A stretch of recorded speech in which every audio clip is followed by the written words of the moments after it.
Oh man, I'm I'm actually so hyped. Let's go. I can't wait. Let's go. Please knock my socks off. Thanks for tuning in, y'all.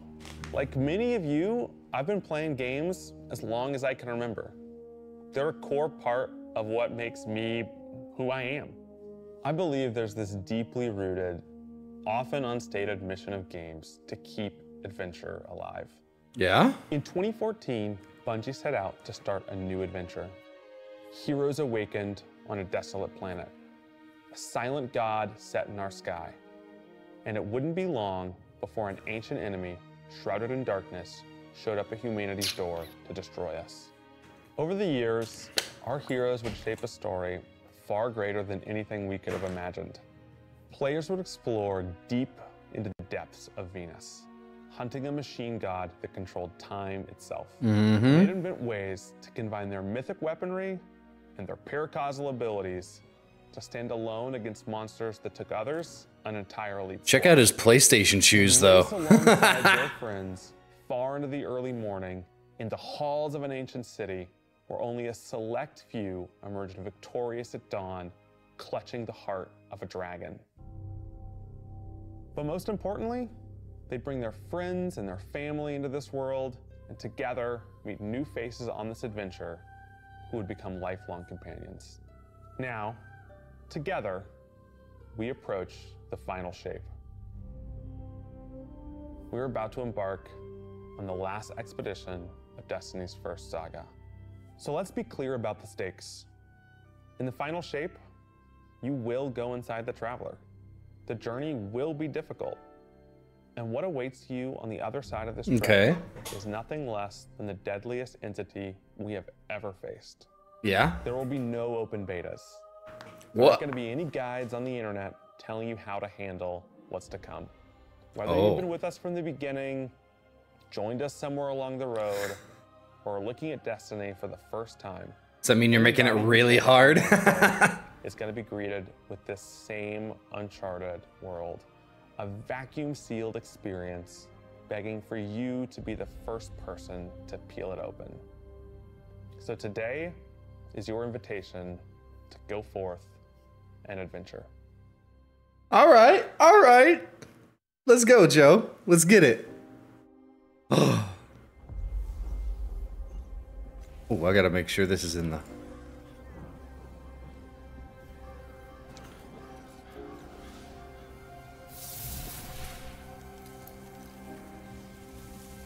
After all these years,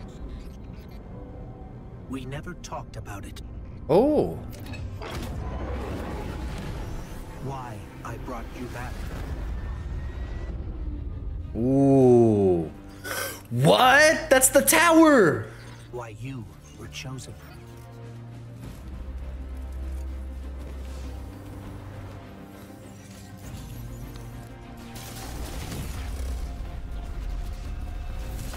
Whoa.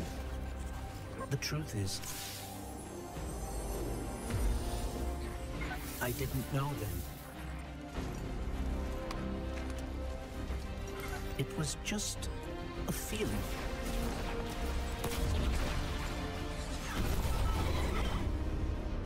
Oh.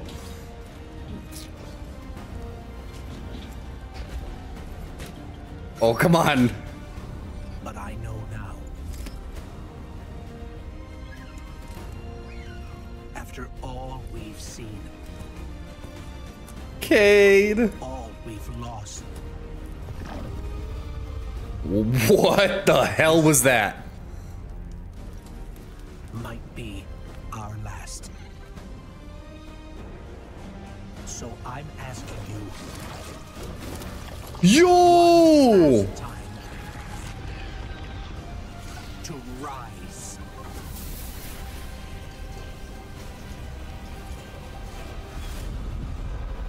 Oh, holy hell. Oh, new subclasses? That had to have been a Titan. That had to have been a Titan. What? What? Those enemies were using strand. Time in Destiny Oh history. my gosh. We've been building to this moment for the last 10 years.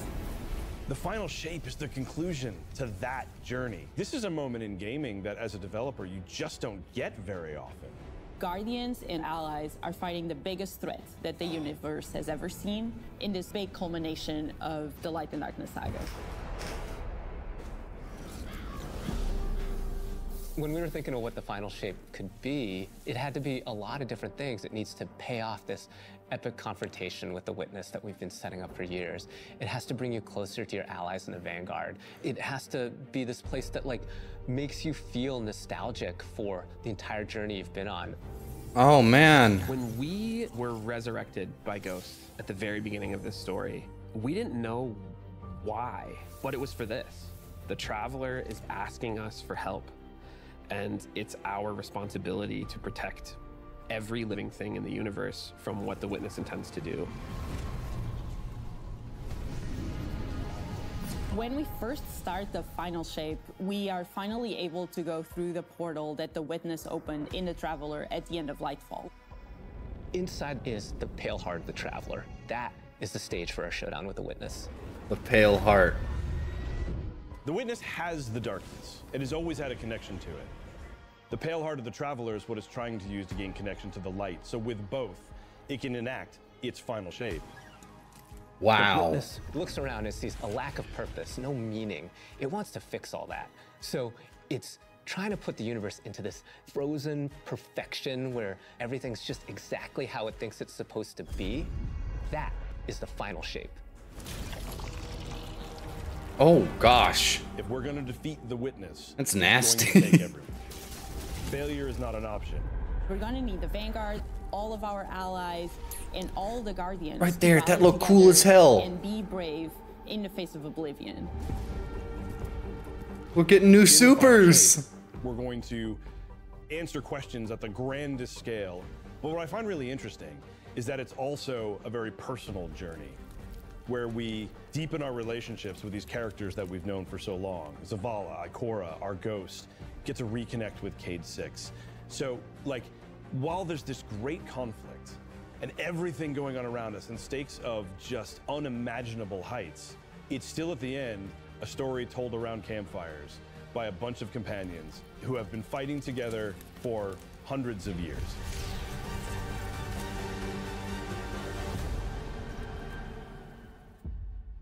Damn. All right. Knock my socks off. Let's go. In the final shape, we're going through the portal that the Witness has opened up to confront it and stop the final shape. Inside the Traveler is this infinite, vast, unknowable, and we're landing on the Pale Heart, which is a fraction of really what is inside the Traveler. The Pale Heart is weird. It's a little strange, it makes you feel a bit uncomfortable, and it is also just so cool and artistic in the best way. What in the world? The Witness entered well ahead of any Guardians, and so it's had time to kind of shape what's there. When our Guardian enters, the rest of the Pale Heart starts getting shaped also around what we've experienced. Oh. This is the Traveler recreating So it's memory. the world in front of you as it saw on your journey. One of the most memorable locales from Destiny's past is the D1 Tower. Yeah. It's really a labor of love from the Destiny team. The final shape means so much to everyone who's building it, and I think players are really going to be able to see that.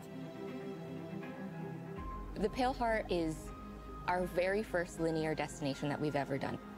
I would love it if players felt that they began their journey in a place of safety and feel it escalate in danger, in surrealness, because there is this beautiful evolution of the space. They see things that are more and more wrong as they begin to go towards the Witness's monolith. It's kind of this omnipresent, foreboding thing off in the distance.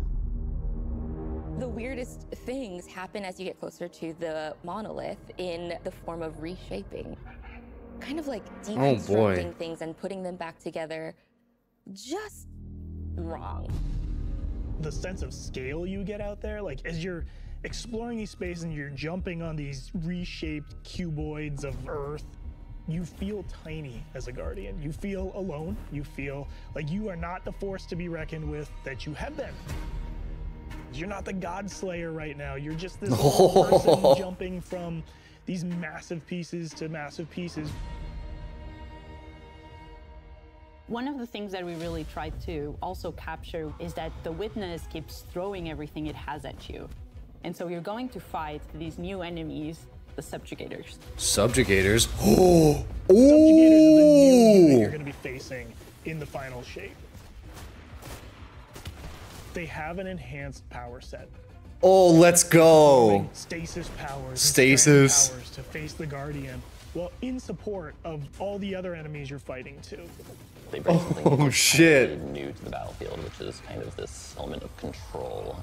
They're back there pinging away with stasis abilities, throwing crystals at you, freezing you in place, tangling you up. That's cool.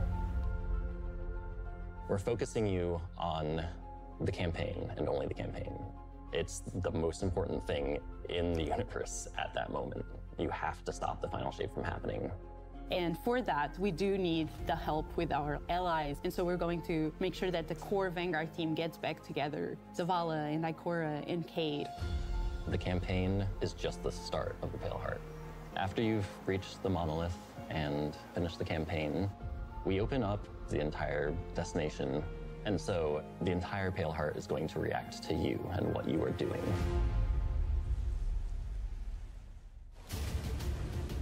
The campaign in the final shape doesn't really end with the final mission. The raids are where you defeat like the big bosses. So it's only natural that when you are going to confront the Witness, you're going to do that in the raid. But that might not be enough. This is a moment where we need to rally all Guardians to be able to overcome the final shape and the Witness. Oh boy.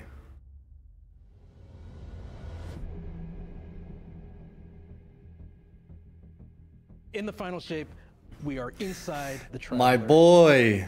Very close to this energy. This allows us to have new supers, Arc, Solar, Void. New supers! Yes! Something that turns you into an offensive powerhouse, but also can benefit your allies in a support capacity. There is this thread of team play and like working with your friends to overcome the odds. Let's see it. What do we got?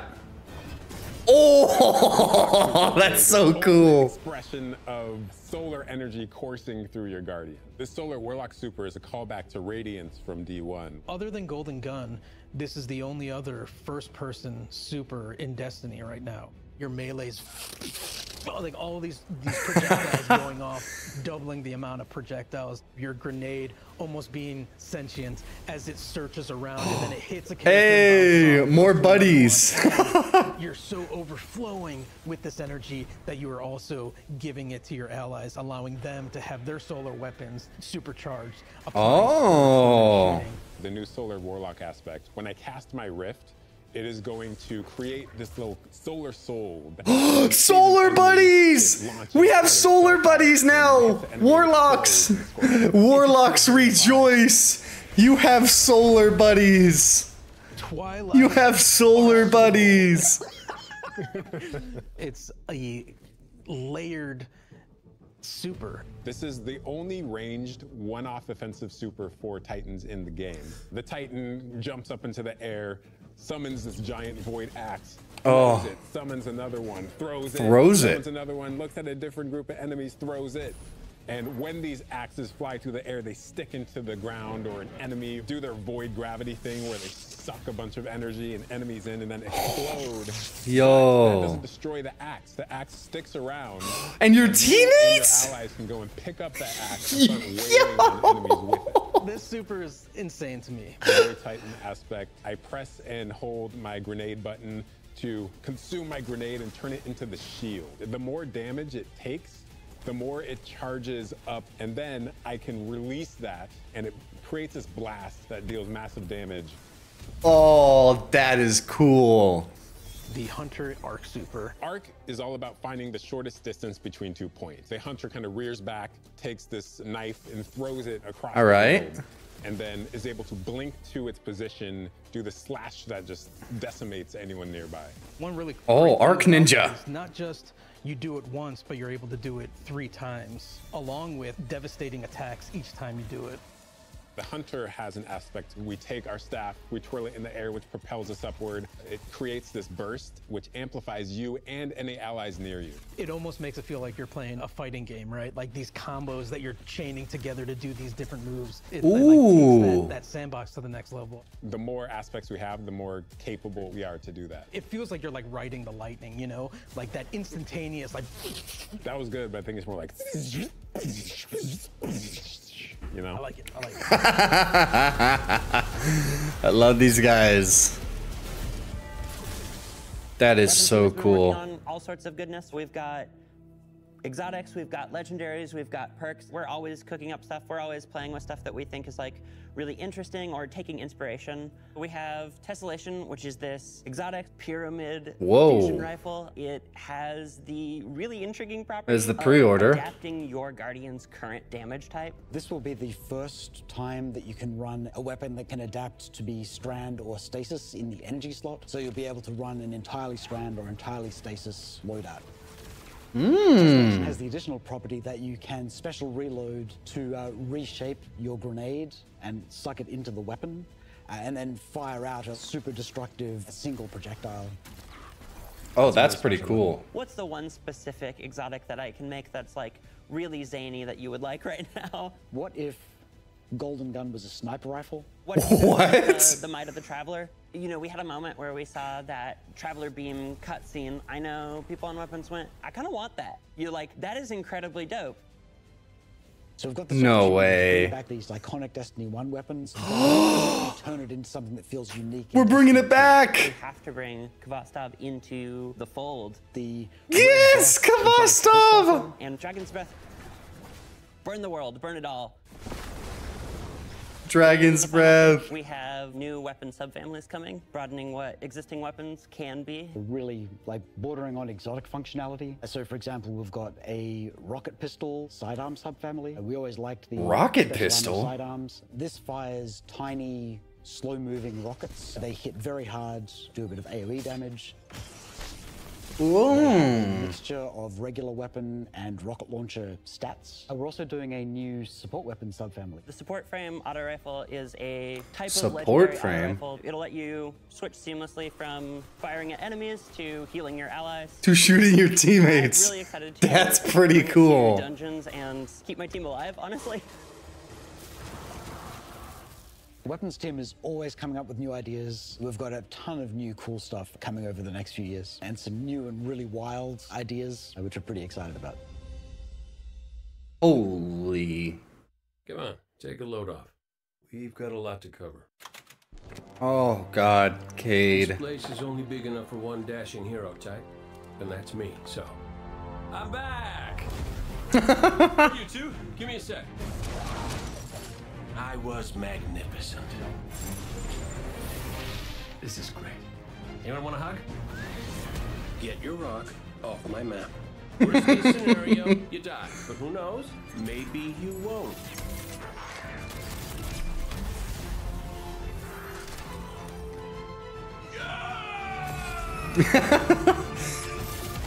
Gary!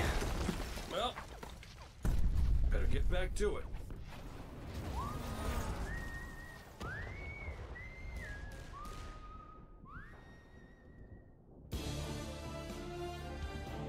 In this moment where we're driving to the end of the Light and Darkness saga, it's great to see Cade like return to this world at this moment with all this change about to culminate with this confrontation with the long-standing enemy, the Witness. Cade is the quintessential hunter. His presence casts such a long shadow over the story of Destiny, whether it was when he was alive or when he was dead.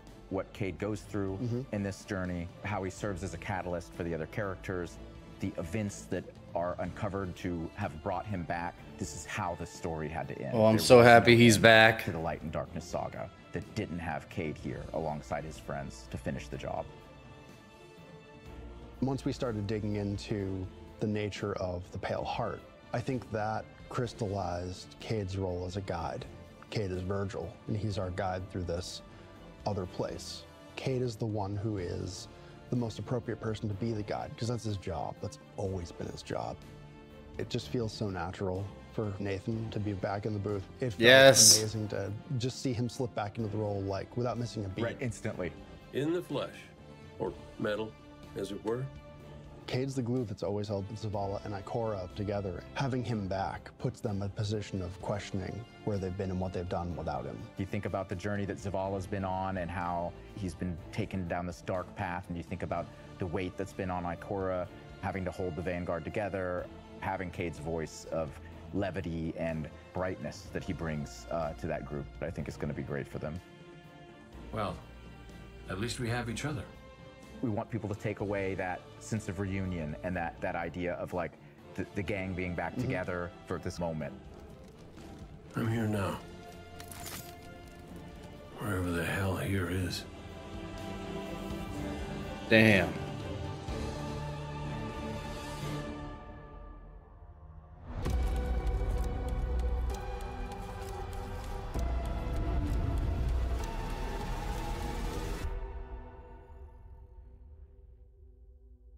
Oh yeah? Guardian. Ayat. The witness poses a dire I just heard threat. Ayat. And the Witch Queen holds the answers we seek. Oh, wormies! Zivu Araf. It rests with me. Will you come back from this? Do not be afraid. Is Eris gonna be a hive god? Oh! She's a holy shit! Holy shit! You now wield Hive magic and have entwined it with your light. Eris is a hive god! I had a dream about this once! Eris being a hive god. Yo! Yes, we get a boomer! We get a hive boomer! The deck of whispers, and they do whisper. Fight in my name, Guardian. Every opponent you defeat strengthens me. She's taken over Zivu's power. My appetite rises for your brutal tributes. Oh, Eris is gonna be a hive god. Let us show her what it is to be Hive. Now that's fucking cool. You are deserving of the greatest death I can bestow. Season of the Witch, dude! Dude! Oh my god! That is so cool. Annihilating and breaking Hive spells, and now we finally get to cast them. At the end of Season of the Deep, we learn that Savathun has the key to getting into the Wow. world that we need to go into. That means we have to go find Imaru, her ghost. Imaru's like, not so fast. We've got a bigger problem first, and that bigger problem's name is Zivu Araf. If we fight her, she only gets stronger. Eris has an idea. It's a really good It's a wild ass idea. Holy She shit. determines like, well, the best way to fight fire is with fire. We are channeling all of that energy that we're creating by going through, by eliminating enemies, and we're tithing to I just had a feeling that Eris was going to become a badass. Like Savathun. And that's where we went down the path of having Hive ERIS. We wanted to extend that magical fantasy into the player then. That ability to have overwhelming magical power, that risk and reward into all of our activities and systems experiences. And so that's what led us to come up with things like Deck of Whispers. It's this magical deck of cards that creates amazing synergies with your build-craft meta and with buffs and the activities. Oh. Choose these cards at will, whichever ones they want, and then that really leads into the build crafting. That's a lot of cards. Cards that you can then use to place on the battlefield and change the way you play. I am such a sucker for deck building. Like being able to like bring that element into Destiny gameplay has just been like, oh, chef's kiss. It's really fun. The Wish. Oh. So we've got 2 brand new seasonal activities coming with Season of the Witch. We've got Altars of Summoning and Savathun's Spire. Savathun's Spire is our new 3-player offensive. You're doing a lot more with the Lucent Hive magic, but it's got a high amount of combatant density. It's got additional random encounters that you can come across. The Witch's Spire itself, Savathun's Spire, was like her reliquary for all these different magical experiments as she was learning the light. You're there in order to learn as much as you can in order to become a master spellcaster, right? To become like Savathun.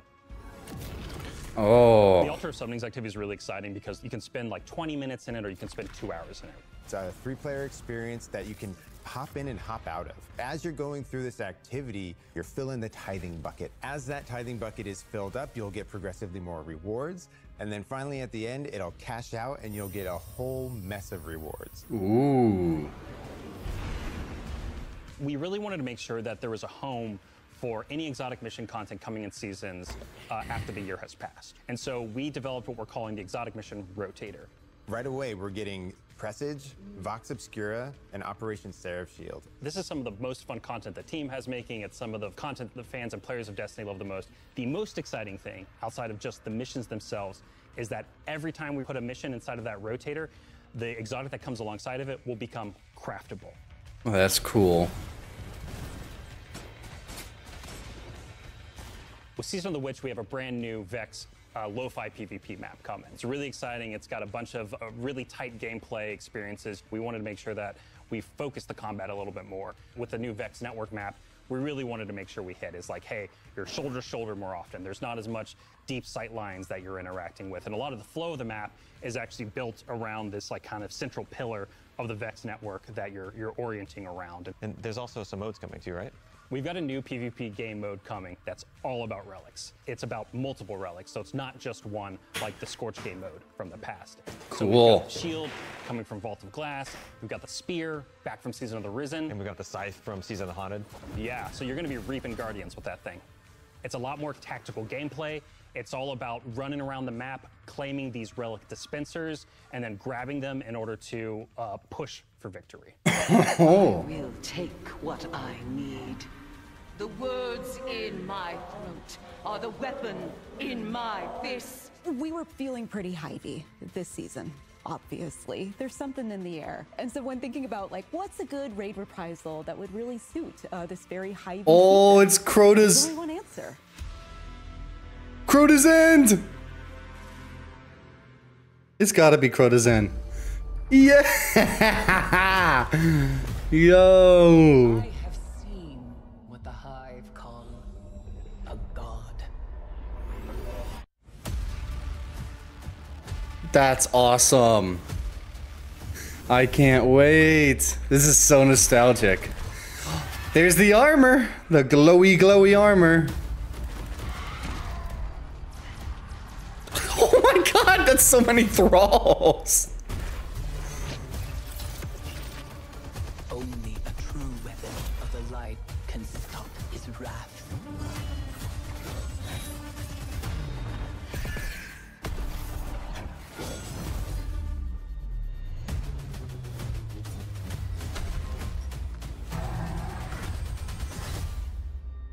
Oh, that is so cool.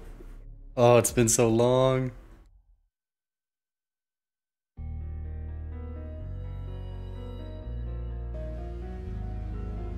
Heading into the final shape, we really want to rally all Guardians at the end of the Light and Darkness saga. We want to reduce those power barriers as well as catch people up on key story beats and make sure that they have a really great and easy time connecting with other players. Yeah. Please announce in-game LFG. In the final shape, shape, we're trying to find ways to make power more simple and easy to understand, and also lowering the barrier to entry. It's going to make it easier for players who have not been able to jump into game easily because they were held back by the challenges in grinding for the power levels that are required by these different activities. One of the major changes that's going to be happening starting with the final shape is there are going to be a certain number of activities that are going to be power fixed. So it doesn't matter kind of what power level you are going into it, you're always going to be able to approach it. There's still going to be tiers of difficulty that you can do, things that are just meant to be experienced a certain way. Things like Nightfall strikes that will still have power enabled, and that's where we're really going to focus the whole power climb. The raids, the contest modes that everybody loves to engage with, that experience is fundamentally going to be staying the same. I'm excited for this because I think there will be a lot more clarity for players in terms of understanding the relative difficulty of things, where they sit now in the spectrum. One way that we're trying to do that is making it easier for new players to engage with you. So we're introducing something that we're calling Fire Team Power. You can actually bring your friends along to play any dungeons and raids in the game without having to wait them to be at a certain power level. Oh. The highest power in your fire team is actually going to bring all the others close to their power level, which means that there's no barriers really for any other Guardian to join you in this high-level content. When it's combined with Fire Team Finder, it also allows you to find strangers, people you've never played with before, and have that same experience. That's all regardless of the power level of you and the rest of the people in your fire team.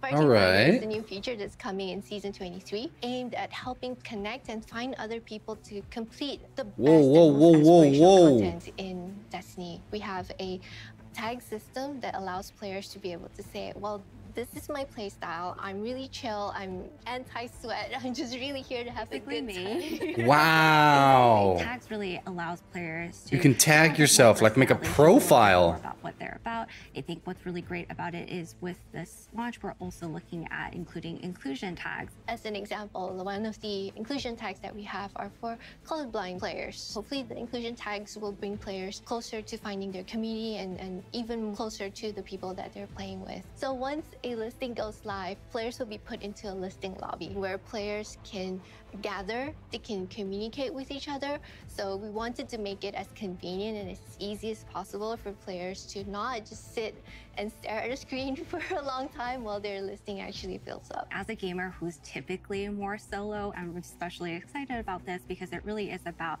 helping reduce that anxiety and burden that comes with trying to make a new connection. Dude, tell me about it. When I was new to Destiny, I didn't know what the hell to do. The feature coming out today that I'm incredibly excited about is Timeline Reflections.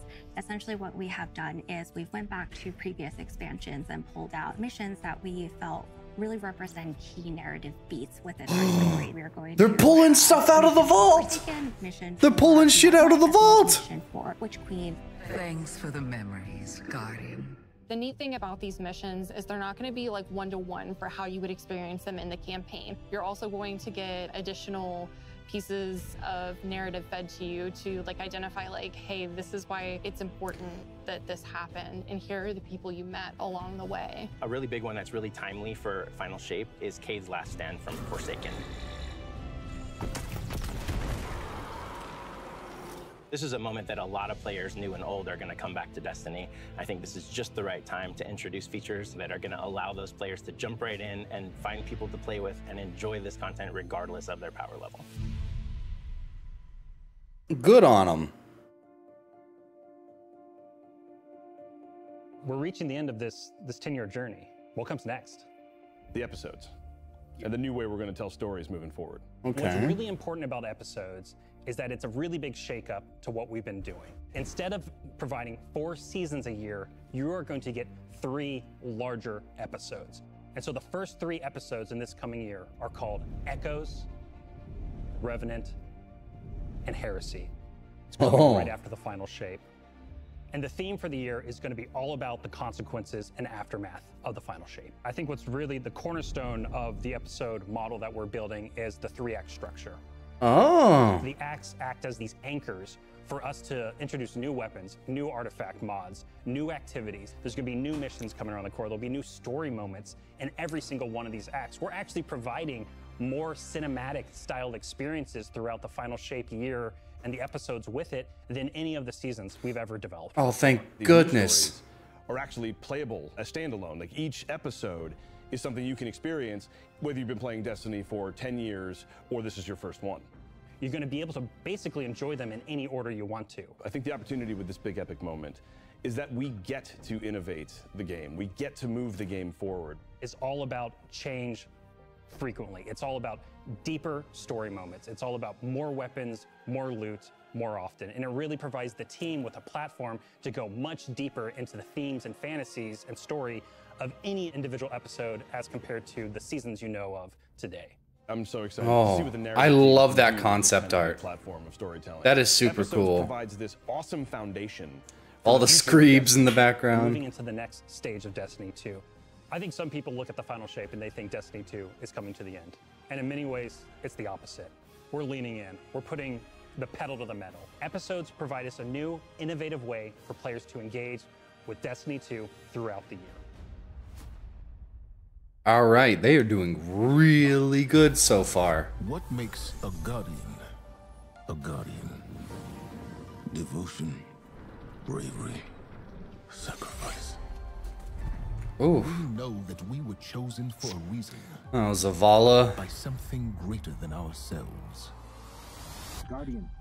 Guardian? Eyes up, Guardian. Shaped by the fires of each new battle, we are forged and sharpened into what we must become for the fight ahead. We are the final line that halts the second collapse. All of us. Every Titan. Every Warlock. Every Hunter. What is it the Guardians say? Devotion inspires bravery. Bravery inspires sacrifice. Sacrifice leads to death. Whew. The line between light and dark is so very thin. Let's cross it together.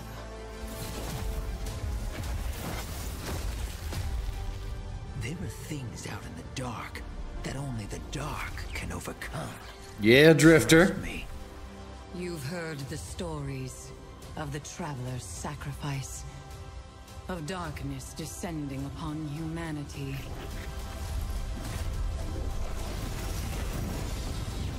Our purpose is its end.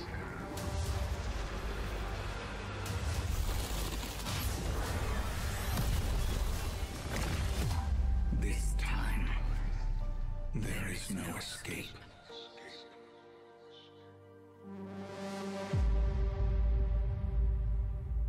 That is cool. Oh, It's going to be man. an exciting year for Guardians. We Looks get to like make it. Good on a promise that we made way back in 2014. There was classic rock blasting, a fire team racing across our solar system, and at the end, a simple message: become legend. Today, you got a glimpse at how we'll be cementing your legend in this upcoming year. We're going to be heading inside the Traveler, experiencing a destination unlike anything we've ever built before. We'll face the biggest bad we've ever made, and we'll do this all alongside a streamlined progression system, allowing us to easily play with friends in any content in the game.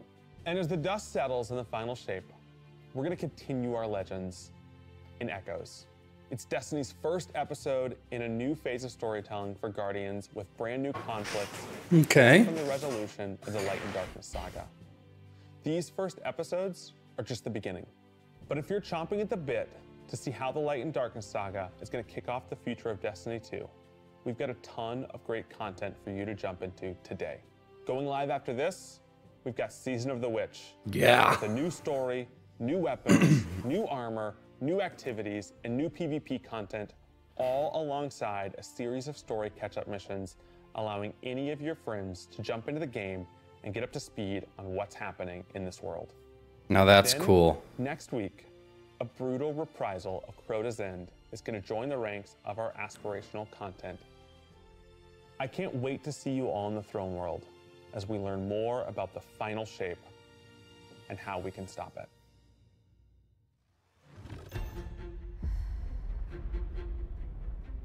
Jeez, man, this is looking real good. This is looking really good. I'm very happy with how this is looking right now. Do not be afraid. Bring me your tithes.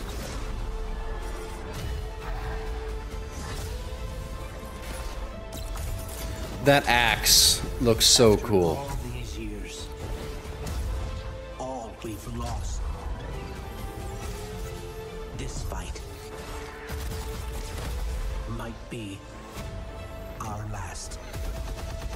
So I'm asking you to rise. One last time.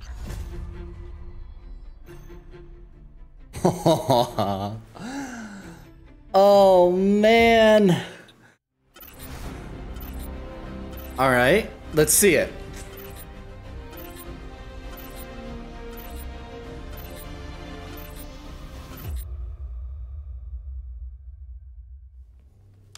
When we create a collector's edition, we try and recreate items from the universe for players to enjoy outside of the game. So this year we're doing a Destiny 1 tower. Aw. We really tried to work hard at thinking about That 10 is years cool. of Destiny and how best to encapsulate that experience. Even as the game dev who've worked on it since day one, like I think having it be the tower is super exciting for us because it's going to kind of catalog your journey of a player from when you first started playing Destiny all the way to now. The Wow. tower, it's kind of like the beacon in which you're a place you can call home. You get the tower, and then there are actual figures of the Vanguard mentors that accompany that architectural That's model. cute. And there's a lot of like hidden messages and hidden things. There's gonna be some fun surprises. We're always trying to push the envelope. And Oh, so, I bet they're gonna talk to you. magnetic locks and sound effects, and lights, just sort of make this experience as a whole really special. It's sort of the perfect symbol of Destiny. I'm so excited for it. Me too.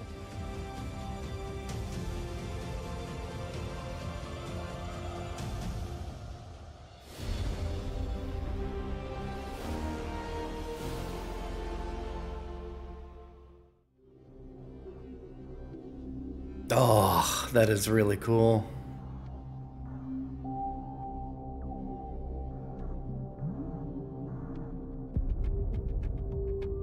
Wow. Wow, wow, wow, wow, wow.